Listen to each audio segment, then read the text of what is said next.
Yeah, and we'll talk about shadow, gift, and city here in a little. It's important to understand that it's the same energy at all three, and the frequency is all that's changing, and that frequency is going to rise and fall throughout life and at different times. And it's not like you come out of the shadow and you never, like, you're done. No. Unless you get to the city, like true awakening, in which case, yeah, then there is no more you to go into the shadow, though. That's the trick. But I think what has happened is, with awareness of it, it's easier. Like, I can see myself in the shadow, and it's easier to kind of transmute into a different frequency. 100%. That is the purpose, right? Yeah. Every shadow contains a gift.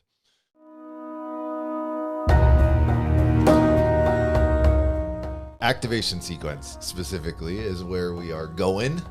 There are a lot of pieces to Gene Keys, and it can be very overwhelming for people that don't know what's going on. And so we thought that we would go through Courtney's activation sequence, with me sort of trying to provide some insights and some understanding to her profile, which hopefully then will translate to you guys as you're looking at your activation sequence. Mm-hmm. Okay, so activation sequence is subtitled Discover Your Genius. So it is all about unlocking your creativity, your individuality, your birthright, the thing that you and you alone can do. We're activating your higher purpose. Because up until this point, whether you realize it or not, you have made something a quote unquote God in your life. And maybe that thing is money. Maybe that thing is power. Maybe that thing is love.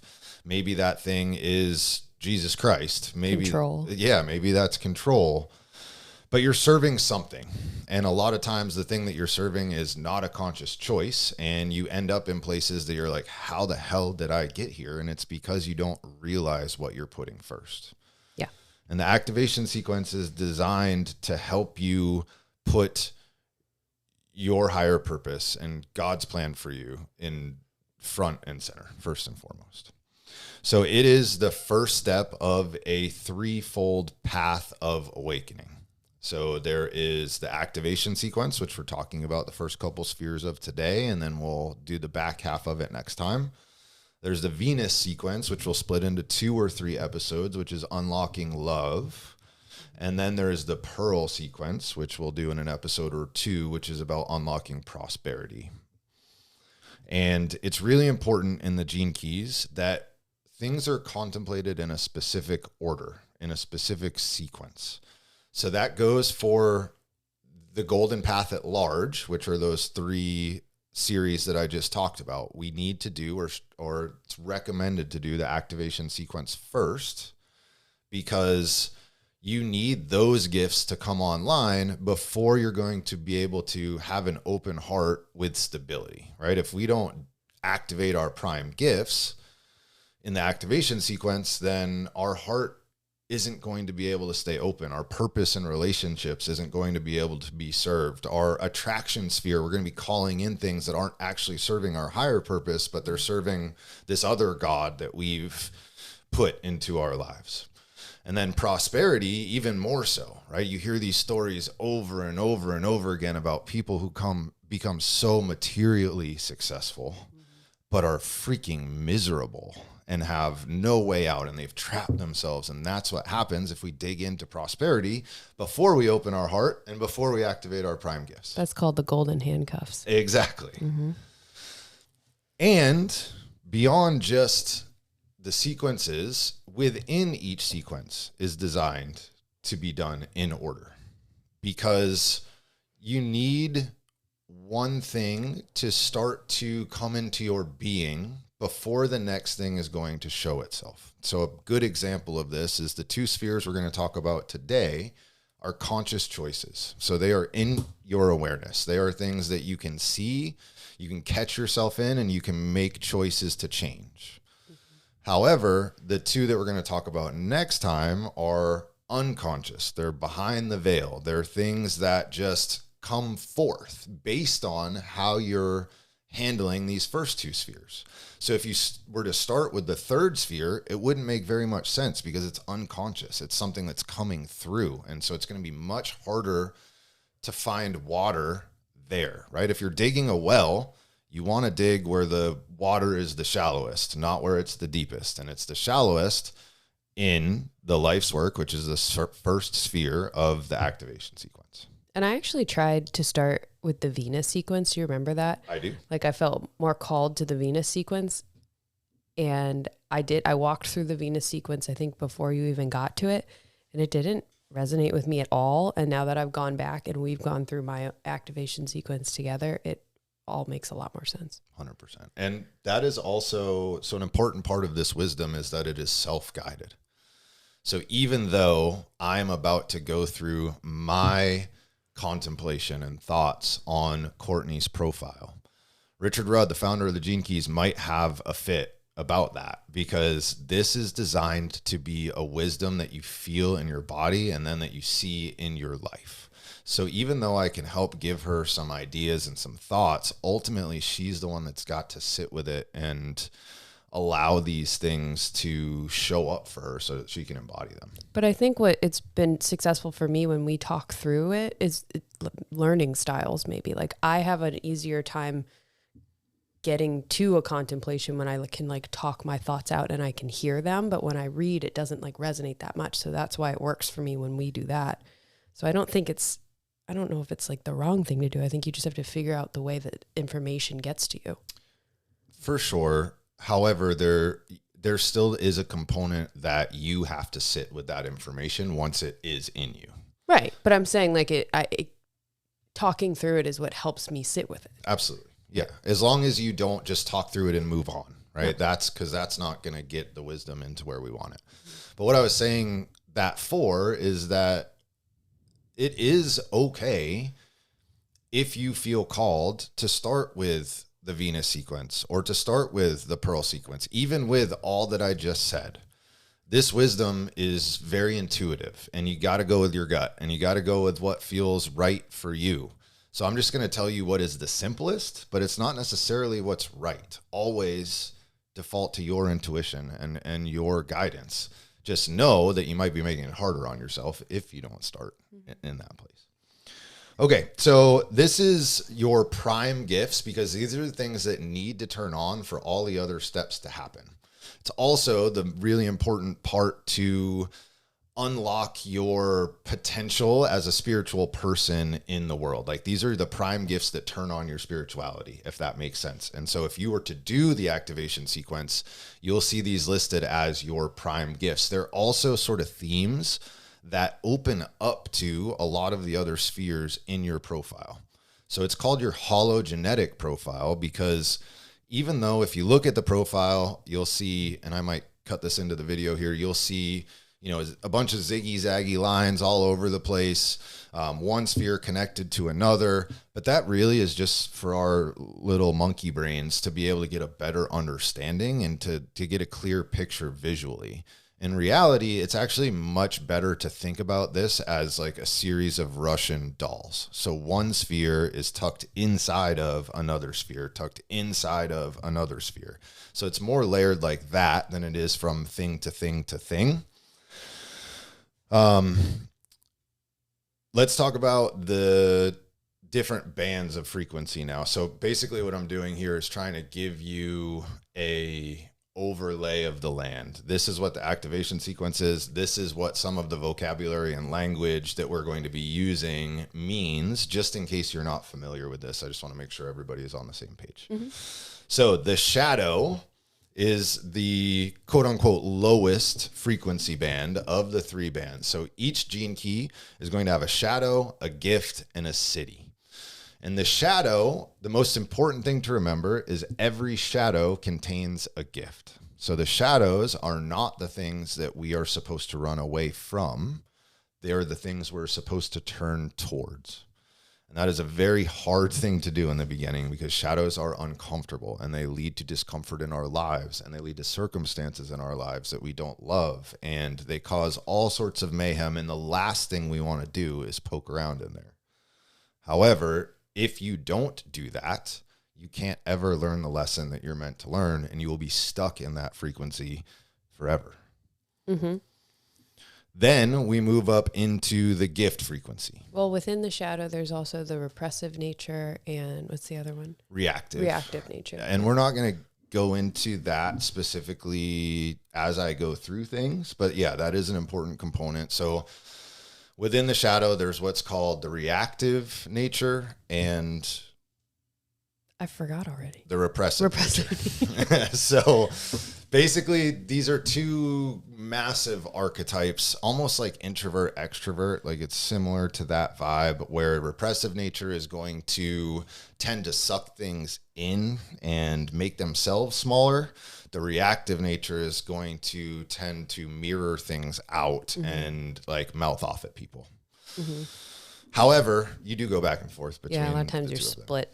Yeah. It's circumstantial. For sure. Then we get into the gift, and the gift is the genius. The gift is creativity. The gift is your ability to work with what the universe has given you and use it for good and for service for yourself and for the world. So the same exact event that cast you into your shadow previously, as you raise your frequency, is actually just fuel. It's fodder for you to serve the world. And the gift frequency is what allows you to do that. At the gift frequency, we still have fear. We still have a sense of self. We still want things in life. However, we prioritize service over all of those things, even though they're still living within us.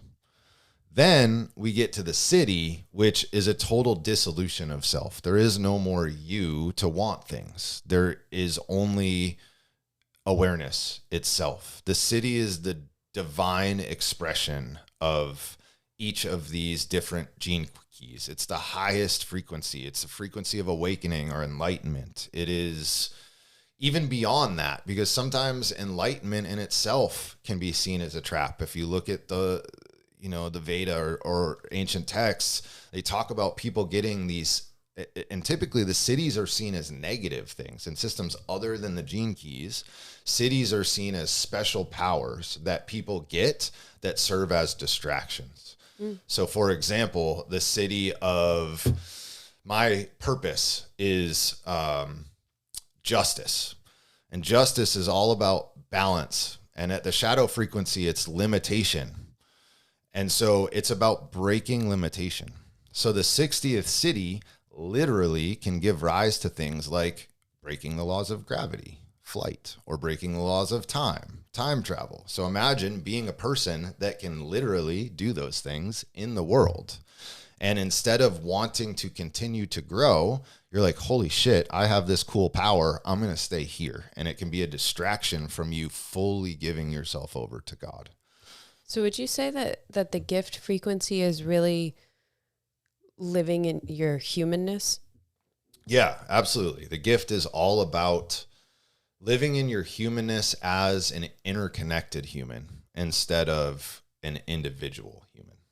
Right. So you're living almost like your highest self within a human experience. Yes.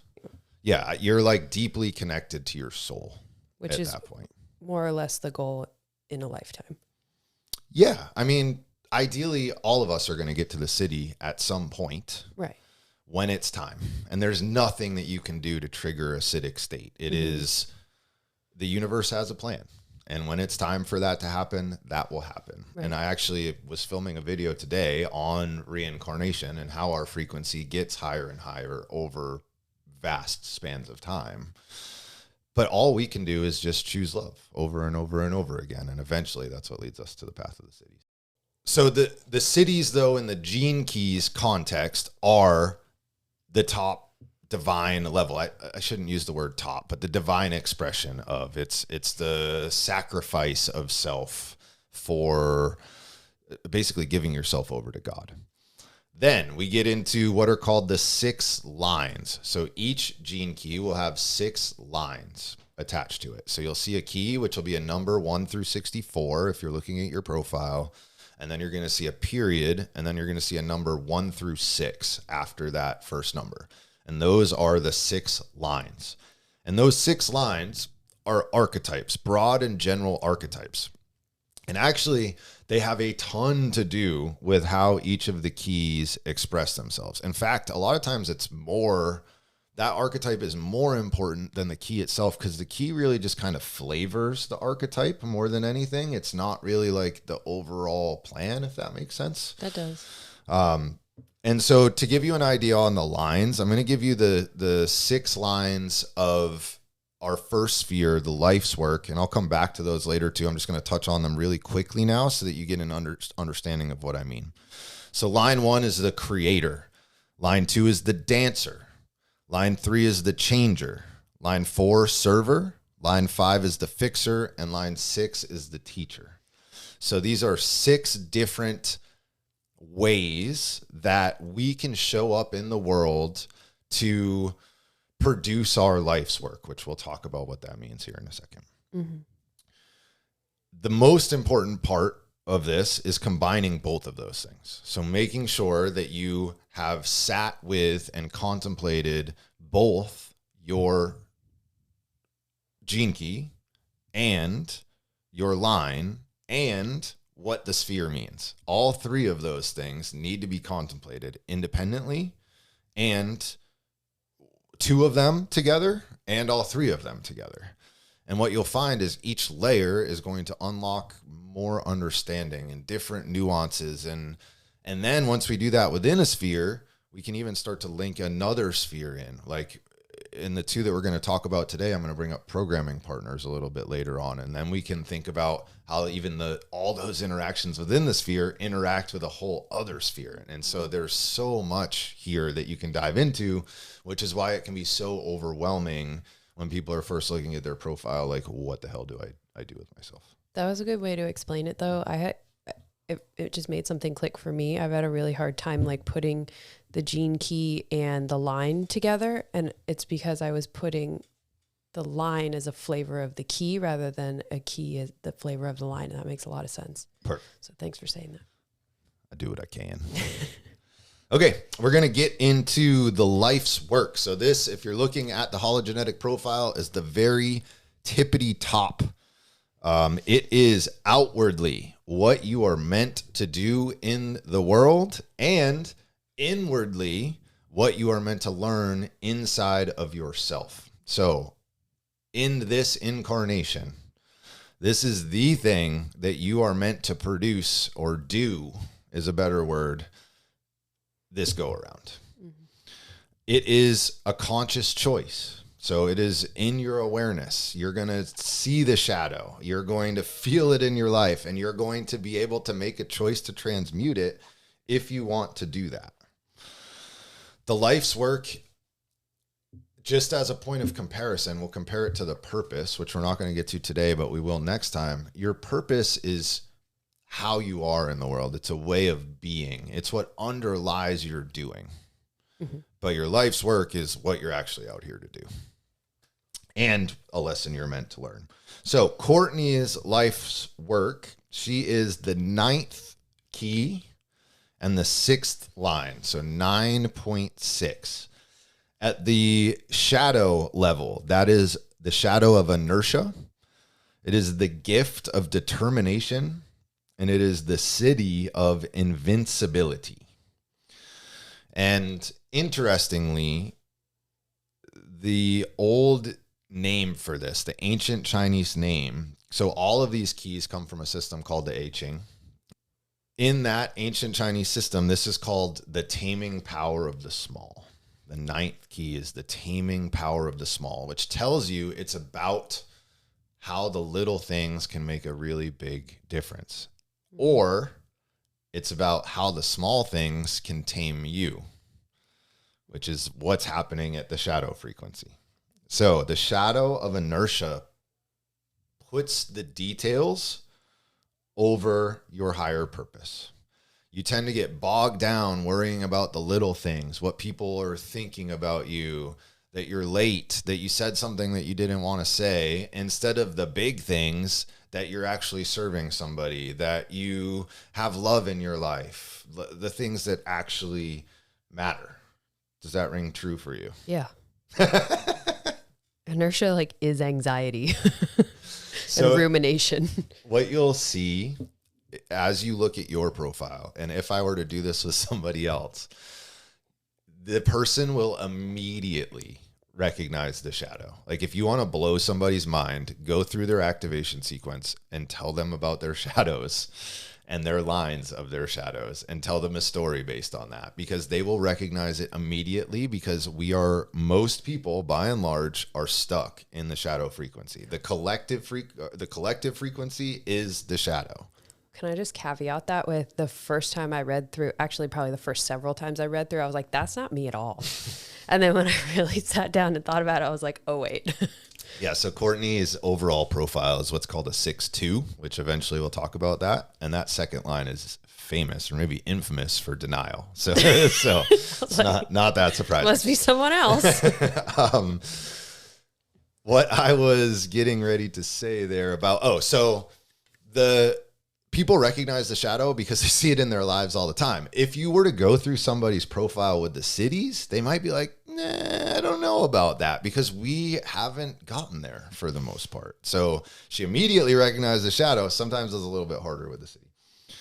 Okay. The other thing, or some more things with inertia that come to mind for me, people tend to see the mountain and freeze because of that. Right? We're at the bottom of the mountain. We look up to the top of the mountain and we're like, oh shit, that is a very long way. I have no idea what I'm supposed to do. And so I'm going to hang out at the bottom of the mountain. Does that ring true? Do you have anything that comes to mind for that? Yeah. I mean, I see that pattern in my life a lot, but it's not, I feel like I'm somebody who's good at starting things, but then once I get into the details, like I can initiate it, but then the details start pouring in and the mountain gets bigger and bigger and I just back away. I'm like, I can't handle it.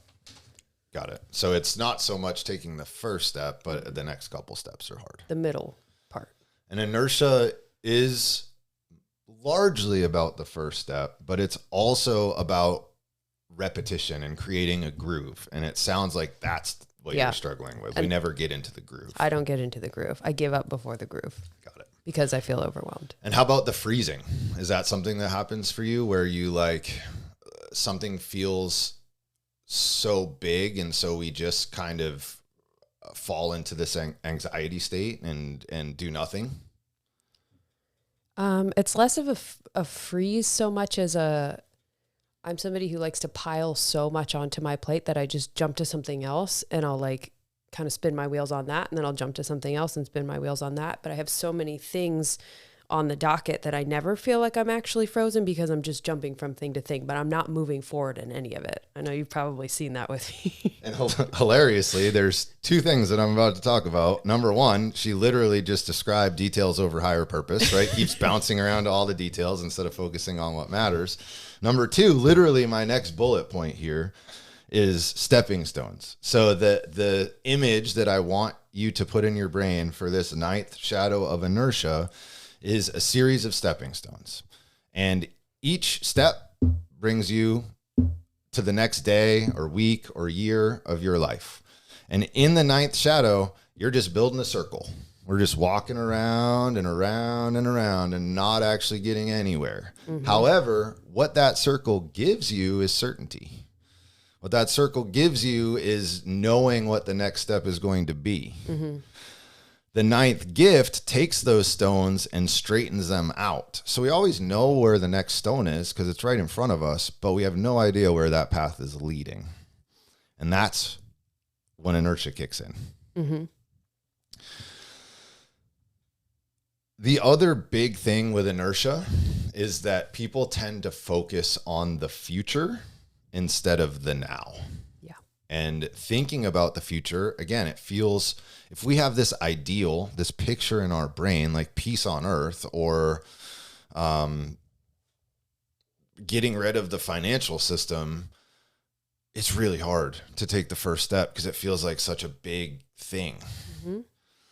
Yeah. And it feels like, to me at least, that feels very like you get so excited about this giant idea, but then when it comes to actually doing something about it, you're like, maybe tomorrow I'll come up with an idea.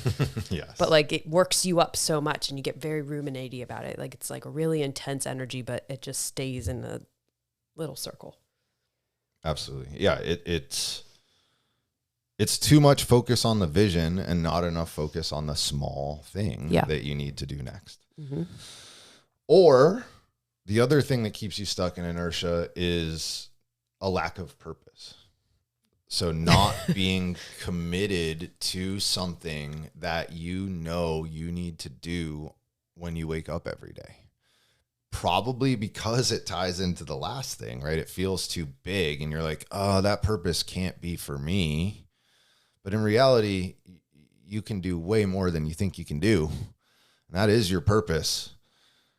And holding that ideal and at the same time taking little tiny steps is what this is all about. And that's one thing that you'll see with Gene Keys over and over and over again is both things are true. Mm-hmm. Always. Both things are true. Even though they're opposite, both things are true. There's specific Gene Keys, which also Courtney has in her Venus sequence that specifically talks about that. It's the shadow of opinion and the gift of farsightedness is all about that duality and being able to see both sides of the same coin.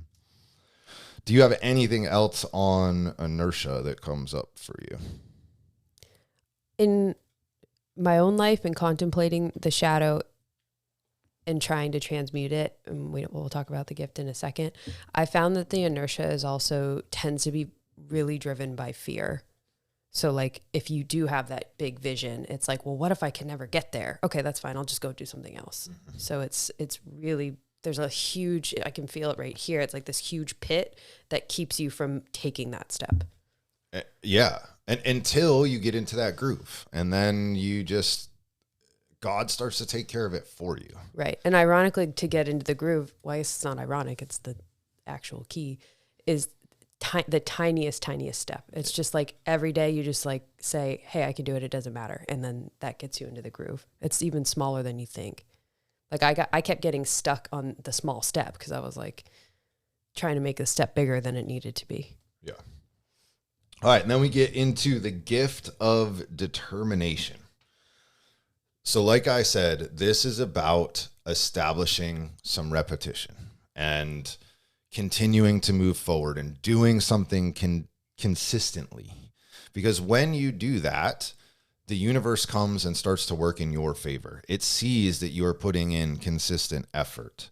It sees that you're marching towards an ideal, a vision that you're holding, and it starts to call in things to help you on that mission and vision. So unlike what popular culture would have you believe, determination doesn't get harder. It actually makes things easier because once you're determined, once you've made up your mind, everything just starts to fall into place. It's all about finding the groove. And when I say finding the groove, it's finding the groove in your heart. Mm-hmm. And it's finding a groove in doing actual things, but more so it's about finding a groove in your heart. Next thing with determination is that it is largely about momentum. Like once it's moving, it keeps moving. And with momentum, that means the first steps really tend to matter because if those first steps are pointed in a direction that is off, then it's going to be hard to shift that groove and get it back on course. So making sure that those first steps are done with awareness and you're really present and you really have sat and understand what you're working towards. Yeah, that's a big piece of it. And then once you do that, there's this magnetism that happens. There's this predetermination, right? So predetermination meaning part of the gift here is that before you came here, you chose what you were meant to be doing.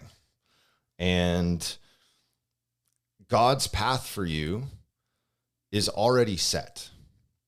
And because of that, once you align with that path, everything becomes 10 times easier. Mm-hmm. Determination is about finding a consistent vision that lights you up inside ultimately. Yeah. And once you have that, it's just small step after small step after small step. Yeah.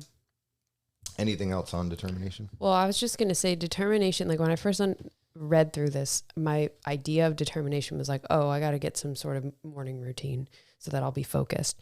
But what it really was what you just said, which is like holding the idea of where you're trying to go and consistently committing to that day after day after day. And that is the step. Like it's not necessarily every day doing something. It's like the commitment to moving forward, whatever that means. Absolutely. Yeah. And then the city here is invincibility. And invincibility is basically the dissolution, becoming defenseless. That is the only way to be invincible, is to drop all your defenses, which is so counterintuitive. But with your defenses up, something is going to come crashing through them and break them down and upset you. Mm-hmm. The moment that you can let go of all that, the moment that you can see yourself as part of the whole, the moment that you drop that wall and let everything in, is the moment that you can no longer be hurt. It's the moment that you are invincible. Yeah. The other piece with invincibility is that every act that is done with intention is a magical act. So if you hold that vision in your mind, even something like doing the dishes or walking the dog is moving you closer to that higher purpose. And so anything that moves you closer to your higher purpose is an act that matters, and it is an act that is going to be protected and make you invincible. Mm-hmm. Last but not least, invincible, remember this key is the taming power of the small.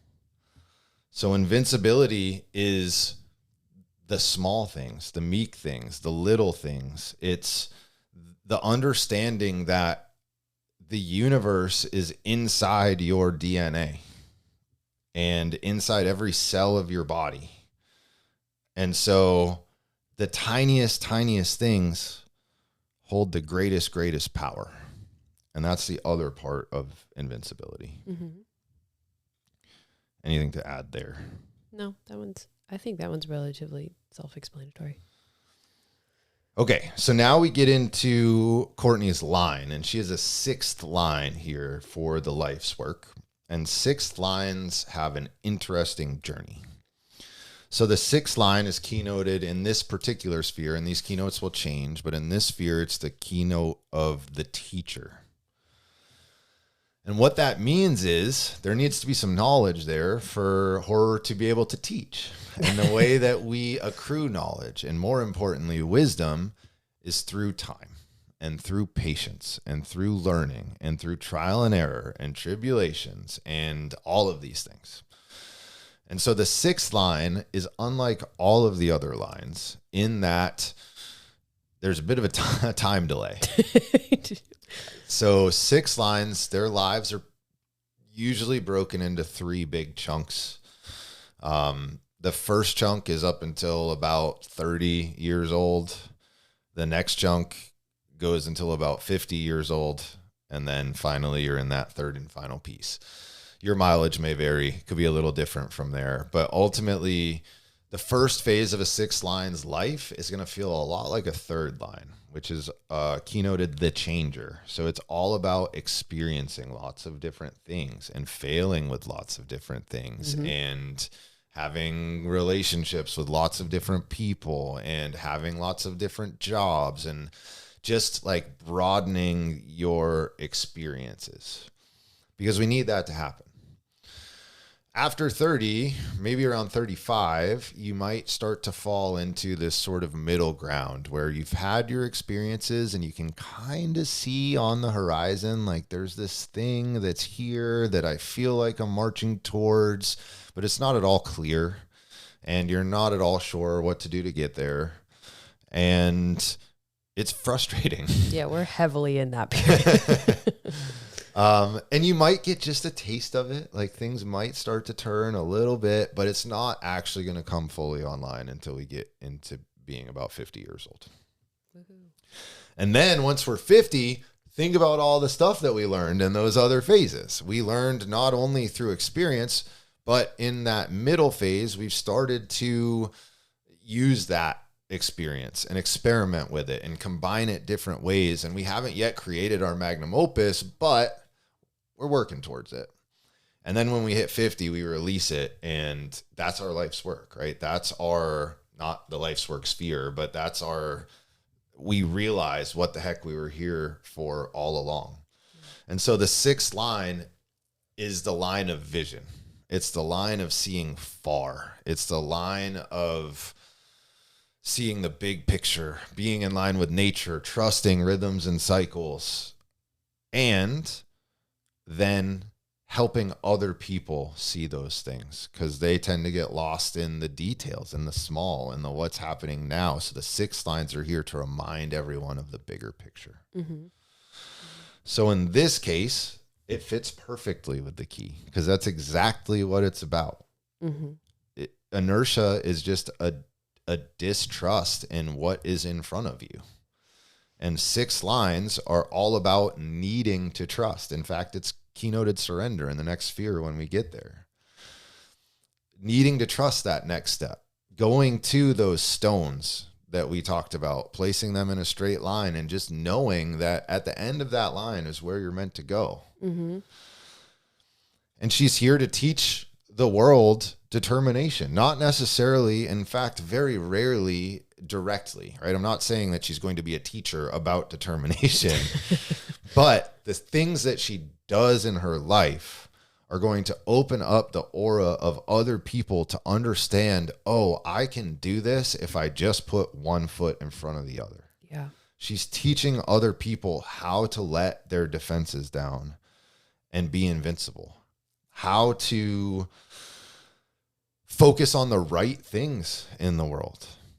And people look at her life, or will look at her life, and that will be what they get from it. That's how she's impacting the other people. Teaching can be a yes. And in fact, hilariously, this is what her life actually is. Not as a teacher, but she trains people all the time.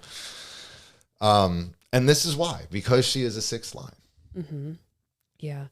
And when you were talking, something that came up, which made me realize it's like the step that I'm consistently taking to, like, when I'm aware of an inertia and I want to move into a different frequency, it's a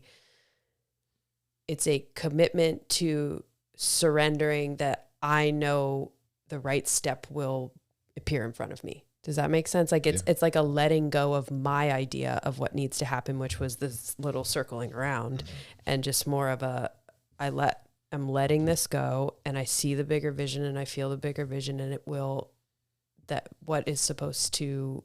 next step will appear. Mm-hmm. Does that make sense? Yeah. I mean, that's literally what it is. Yeah. But that was a really hard lesson to learn, because I like that circle.